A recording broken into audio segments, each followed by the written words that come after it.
Hey, thanks for tuning in to Lootpress.com. Here today with my good friend Chris Miller, running for governor of the state of West Virginia. I've known Chris for a very long time.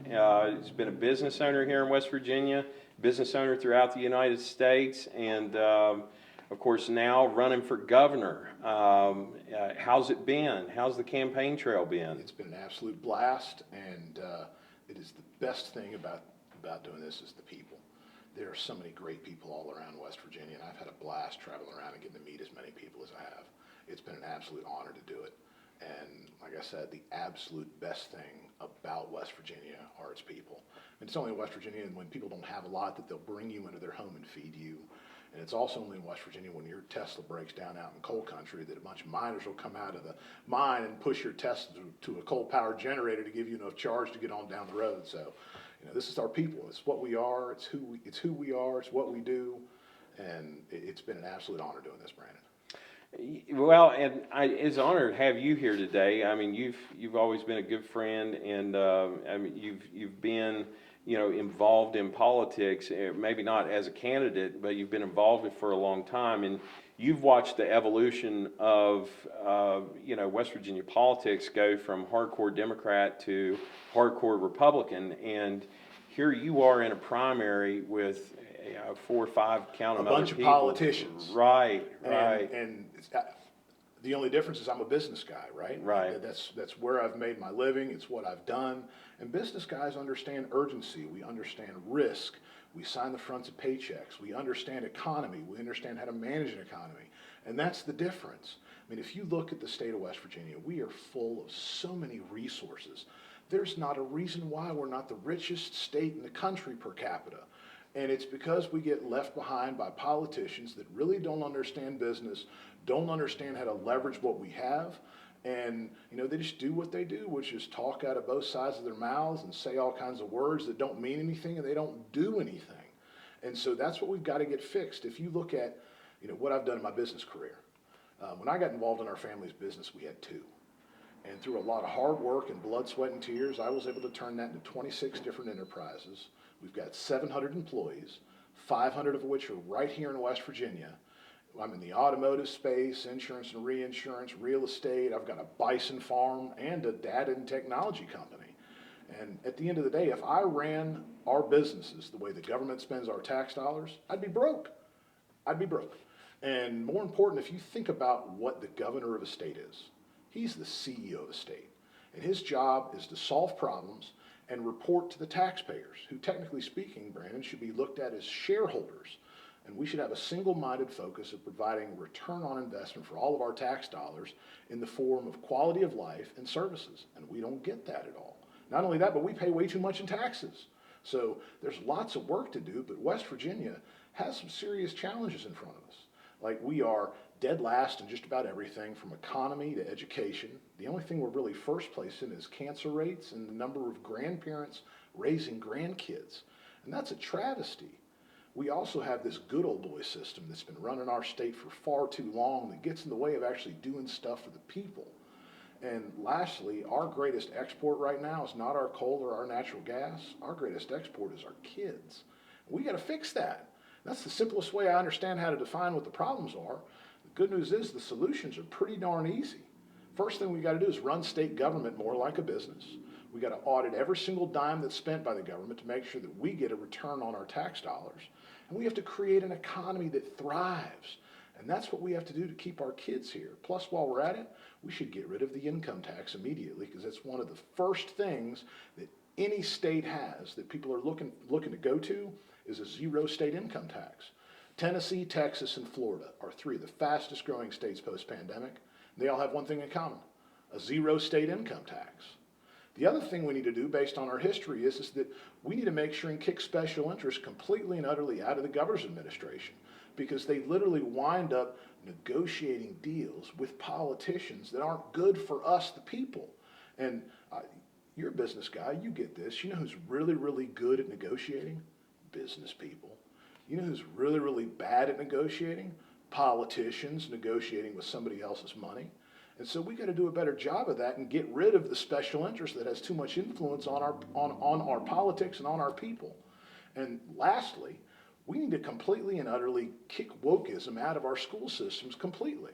I have an 11-year-old daughter, and I'll be darned if I want her sharing a locker room with a biological male. I'll be darned as well if I want her competing in women's sports against boys. That's just nonsense, man. And the other problem is the federal government, like they're ingrained in our system when it comes to how they bait us in with federal dollars to force more of this wokeism on us. So it comes from the state level and it comes from the federal level, and we just got to kick it out and do our own thing. We have the best people on planet Earth, hands down. And we have so much opportunity in front of us. If we play our cards the right way, we could do something spectacular here. I mean, think about this. As a business guy, I think about assets, liabilities, equity. And you outline all the assets and put it on a piece of paper that West Virginia has, aside from our people. We've got a bunch of coal. We've got a bunch of natural gas. We have more water that passes through our state than any other state in the country. We got more rivers. We actually own the Ohio River to the high water mark of Ohio.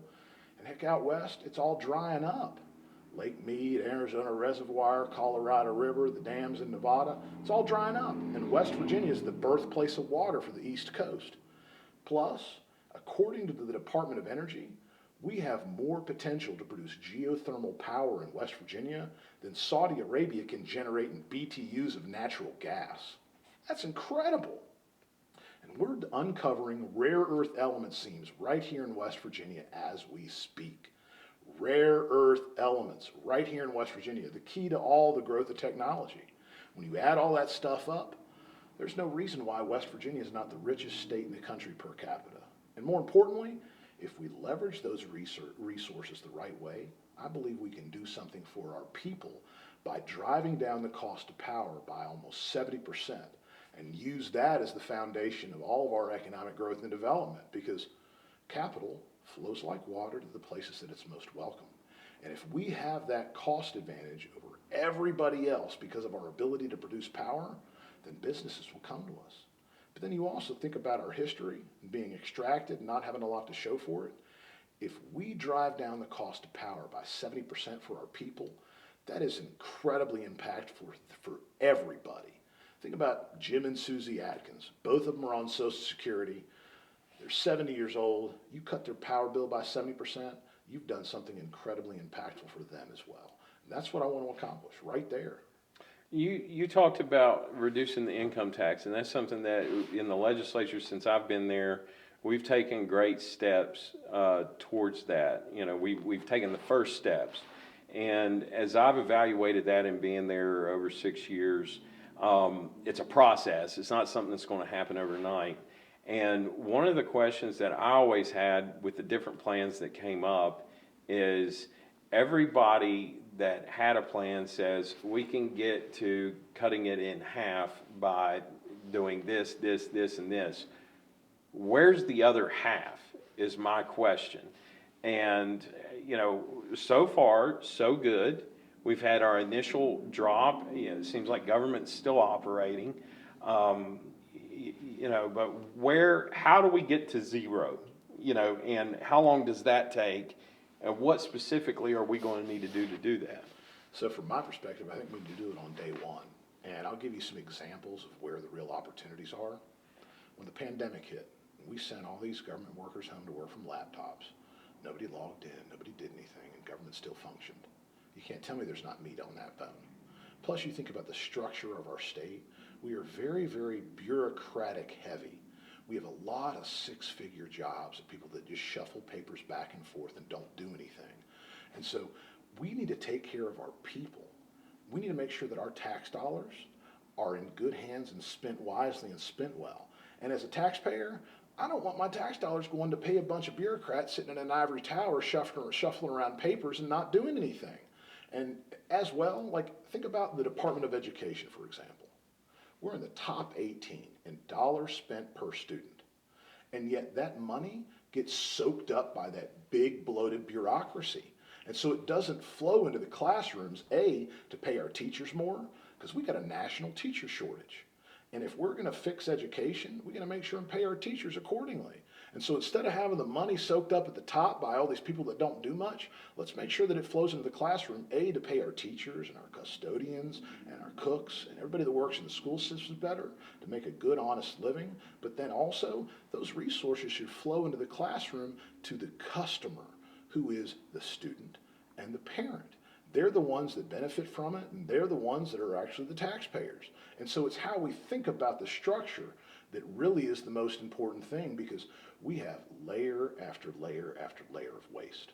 And you start focusing on getting rid of waste. I'm not talking about gutting government. I'm talking about just getting rid of waste. No more $300 hammers, no more pieces of equipment disappearing out of the back door at the Department of Highways. You start focusing on that stuff, all of a sudden, wham, you free up a bunch of money. And so it's there. We just have to manage state government more like a business and make sure that us, you, me, everybody else out there watching that are taxpayers, they get a good return on investment for their taxes, and they pay less in taxes too, because that, in my mind, is what good government is. So, you say go in on day one and eliminate taxes, income tax altogether. Knowing the budget is roughly half income tax and half, everything else, property taxes, the sales tax and so on and so forth. That's a lot of government to get rid of. And I would say that one of the disappointments that I've had over 6 years is the inability of the legislature and the executive branch together, working together to eliminate the bureaucracy that you're talking about. When I was born in 1981, the population of West Virginia was 1.8 million. And today, the West Virginia population is 1.8 million. If you took the number of people that worked for state, county, and municipal government and in the school system and everything else in 1981, it was about 100,000 people. Today, it's 300,000. So for the same population, over a 43-year period, you've tripled the number of people working for government, but the population remained the same. Ding, ding, ding. And you mentioned the population issue, Brandon. This is how we get everybody marching in the right direction as well. Because we have a major financial catastrophe coming if we don't act right now. I mean, I don't need a job. I've got plenty of those. But I'm tired of sitting back and watching politicians not do what they're supposed to do. So West Virginia has been declining in population. We also have an aging population. And it's going to create the perfect storm where eventually it cracks the bond ratings and dramatically raises the cost to government, and we're going to have a productive tax base below us that isn't big enough to justify that big bloated existence. And that's going to be a bad day for West Virginia, because that's when all the crazy cuts happen. That's when you really have to go through and make serious adjustments by force. And you know who gets hurt most? Rural counties, small towns. All these good people all around the state are the ones that are going to be hurt the most. And so we have to start now. And if we start now, we have to focus on economic growth and development and population growth. And all we have to do is add about 200,000 people to our state over the next 10 to 12 years. And that fixes everything we face. But politicians aren't really the right guys to handle that. Business people are. So that data company I told you about, I started that data company in March of 2020 because I was just curious to see what was going to happen. Anytime throughout history we've had a pandemic, influenza, bubonic plague, Spanish flu, it's all the same thing. You get a ruling government entity that creates a set of guidelines, then people respond to it. And what the data is clearly telling us is we are in the beginning stages of a demographic shift in the country. And it's not as simple as California to Texas and New York and New Jersey to Florida. It's ingrained in a bunch of stuff, but you can summarize it with 4 things. What's causing the movement is economic, cultural, social, and political. And at the end of the day, West Virginia has what people are looking for. High quality of life, low cost of living, hills, trees, rivers, streams, a stone's throw away from 2/3 of the country's population, and a good old-fashioned family and faith-based lifestyle that's conservative. And there are people all over the country that want to get away from that crazy wokeism and all the crime and all the tent cities and all the syringes everywhere, and they want to get away from that stuff, and they want to be a part of something that is like good old-fashioned family values, conservative government, get back to the roots of why our country's great, and that's where West Virginia literally lines up perfectly with it. And so We need to act, and we need to act right now. And we can show the rest of the world what a bunch of hillbillies from West by God, Virginia are really, really made of, because like I said, we've got what everybody needs. And as we move into this time of everything being about technology, you have to have the power to fuel it. Blockchain, cryptocurrency, artificial intelligence, electric vehicles, all this stuff that they're forcing on us, you have to have power to fuel it. And that's what West Virginia has, the ability to produce massive amounts of baseload power. So we might as well do something for our people and drive down the cost of power dramatically, but also turn West Virginia into the power plant of the East Coast and export our power as well.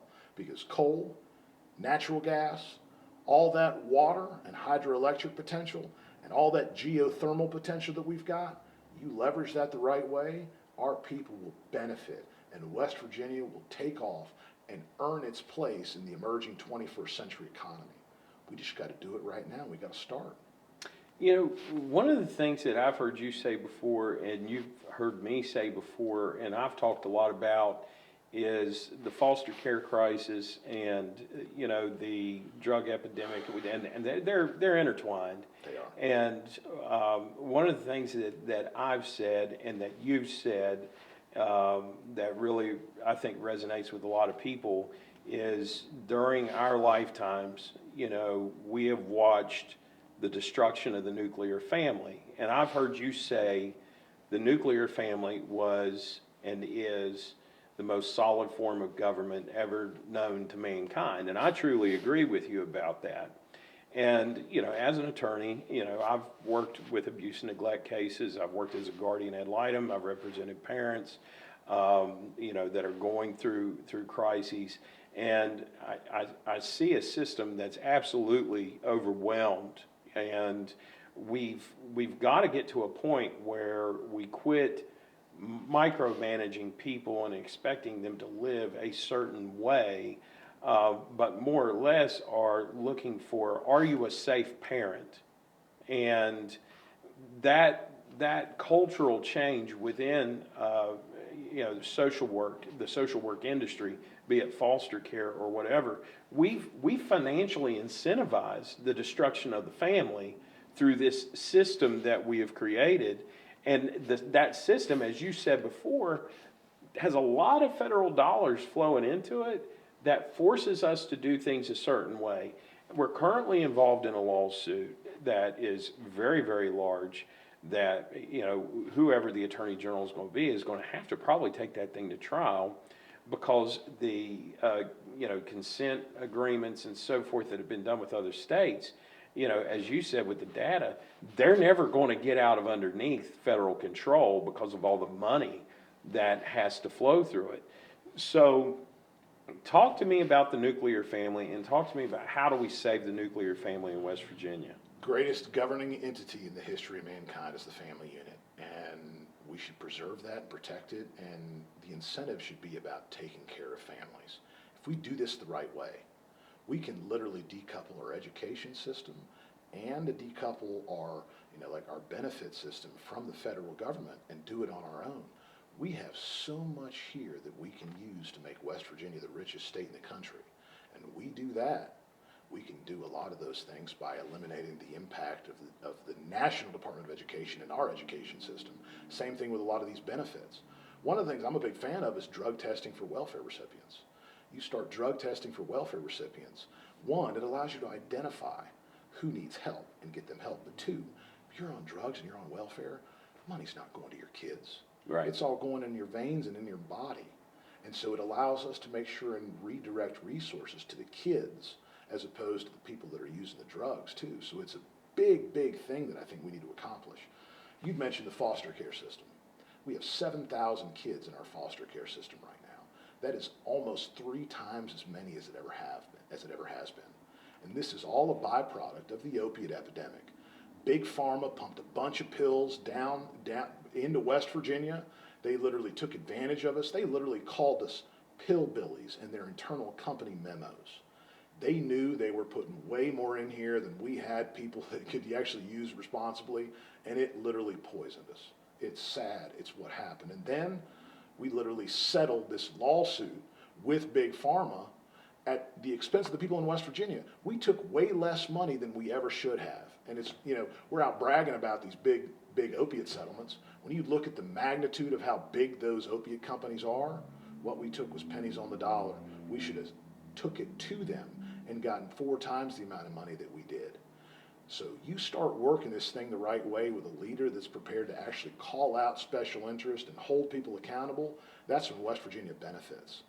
So I've been sober from alcohol and opiates since April 1st of 2004. It's something that's really, really near and dear to my heart, is helping all other West Virginians get clean and sober. And we don't get rehab right at all. And this is what I think is the icing on the cake when it comes to saving everybody in West Virginia. You cannot rehabilitate somebody in 6 to 8 weeks. It takes 13 to 30 months to rewire the pathways in the brain of the addict. And we do this the right way, we can do something spectacular. Because here's what it takes completely. You need to have a foundation of faith. You also need to have inside of a community individual jobs and responsibilities. You also need to have group and one-on-one sessions.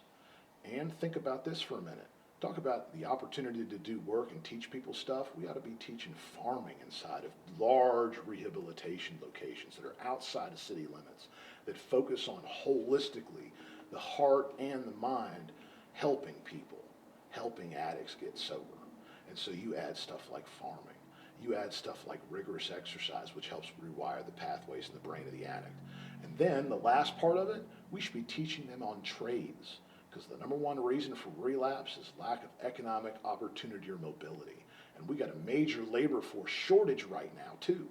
And so you focus on what the world needs and what the people in West Virginia need. We need people that can do stuff again.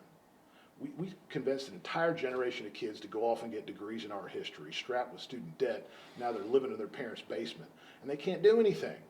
We need people that can do stuff. We need masons. We need boilermakers. We need HVAC repairmen. We need auto mechanics.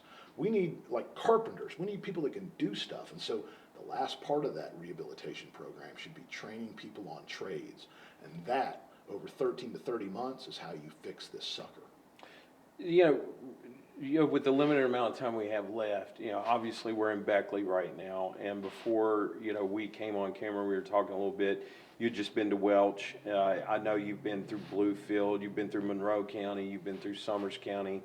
And, I look at Beckley, where we're at right now is the capital of southern West Virginia. If you're south of the Memorial Tunnel, Hands down.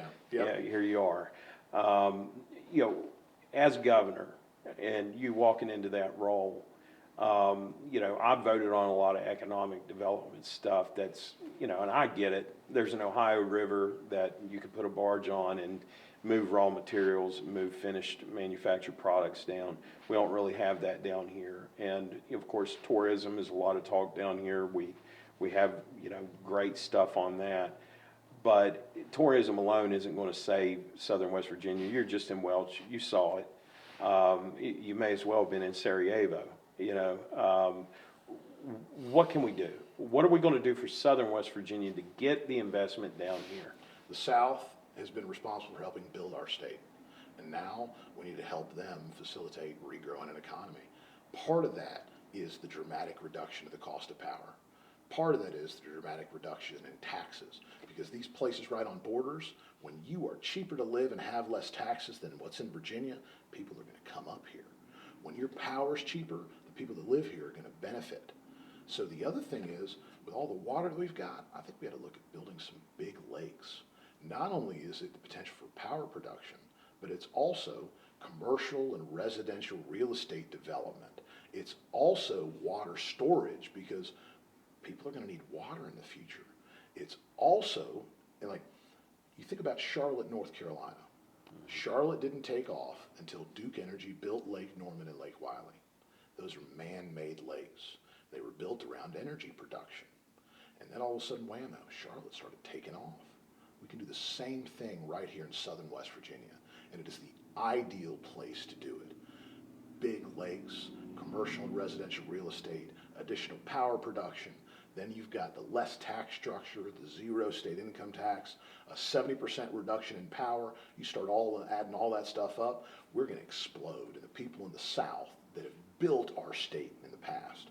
They're going to benefit from all of this stuff because it's the ideal place to do it all. That's awesome. I mean, that's exactly what I want to hear, for Southern West Virginia.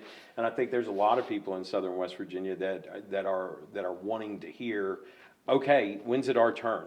We're ready. We're ready to work. And, so, I mean, to me, as a legislator coming from Southwest Raleigh County, I have some of those same war-torn areas of the war on coal that, you go to Rodell, you go to Helen. I mean, these places used to have grocery stores, movie theaters, they were bustling cities that were as big as the size of Beckley is right now.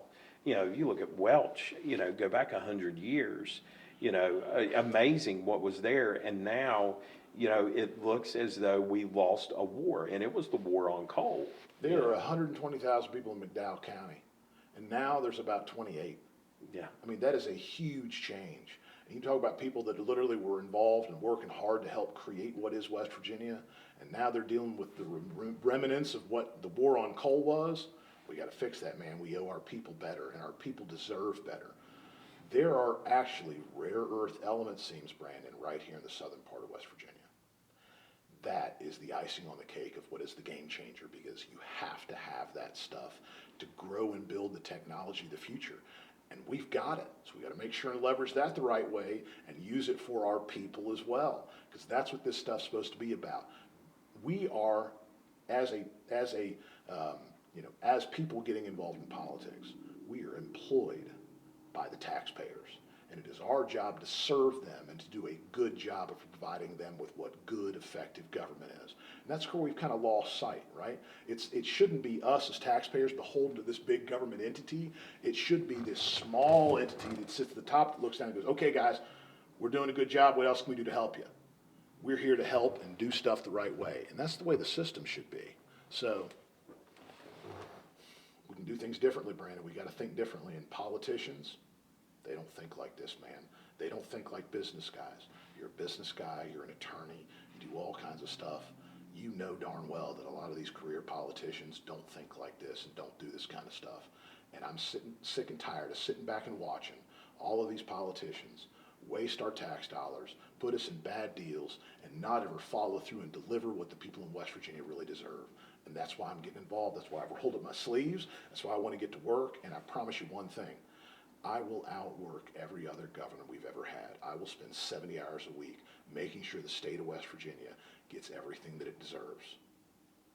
Chris, thank you so much for being here today. I know you are on the campaign trail and got to get going.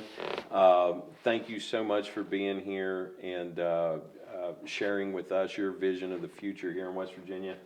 Folks, thanks for tuning in to Lootpress. Remember to like and subscribe. This has been with gubernatorial candidate Chris Miller. I'm Brandon Steele, and we'll see you guys next time. Thanks so much for tuning in, guys. Remember, we need more business people involved like President Trump and less politicians.